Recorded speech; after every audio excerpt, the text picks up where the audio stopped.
जी चालू करिए। जय हिंद बच्चों, आज हम आप लोगों को टेंस बता रहे हैं। 2 मिनट के अंतर्गत आप पूरा टेंस उसके सभी भाग सीख जाएंगे। ठीक है, देखिए टेंस के प्रकार और टेंस के भाग इधर दिखाया गया, प्रकार नीचे दिखाया गया। टेंस 3 प्रकार के होते हैं, प्रेजेंट टेंस, पास्ट टेंस और फ्यूचर टेंस। प्रत्येक टेंस के 4 भाग होते हैं, indefinite, continuous, perfect and perfect continuous. अब पहचान देखिए बच्चों, अगर एक पहचान आप याद कर लेंगे, इंडेफिनिट को छोड़ करके सारे पहचाने कैसे हैं। केवल प्रेजेंट टेंस में है, हो, हूँ, है इत्यादि शब्द लगे होते हैं। पास्ट में था, थे, फ्यूचर में गा, गी, गे।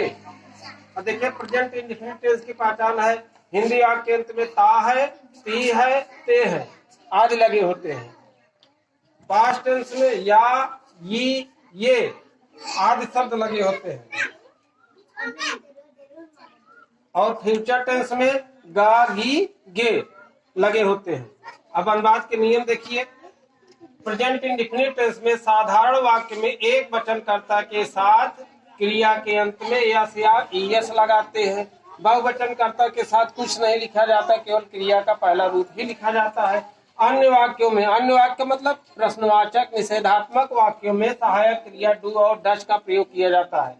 एक वचनकर्ता के साथ डज और बहुवचनकर्ता के साथ डू का प्रयोग किया जाता है।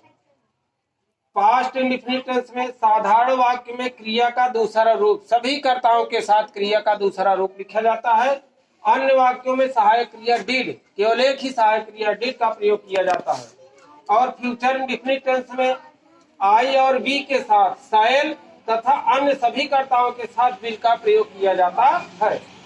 कॉन्टिन्यूअस में देखिए, इसकी पहचान है रहा है, रही है, रहे हैं। और पास्ट कॉन्टिन्यूअस की रहा था, रही थी, रहे थे। फ्यूचर कॉन्टिन्यूअस की पहचान है रहा होगा, रही होगी, रहे होगी।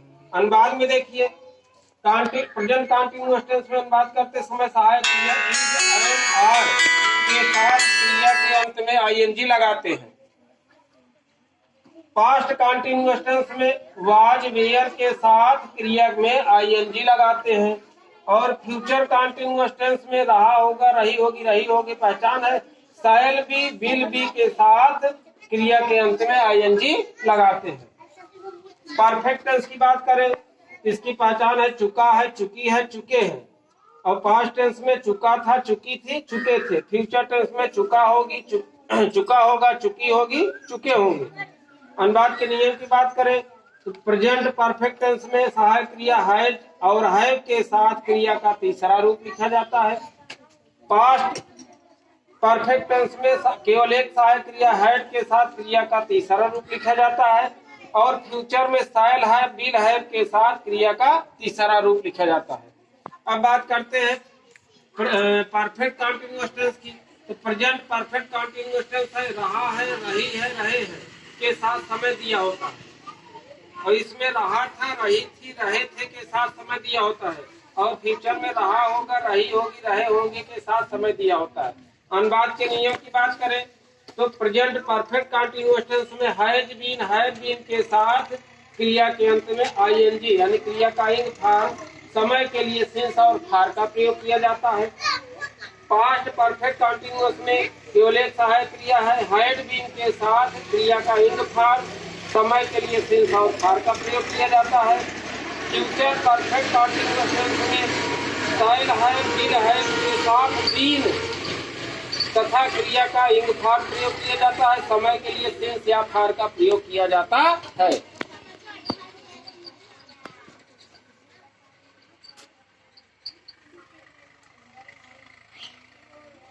रोक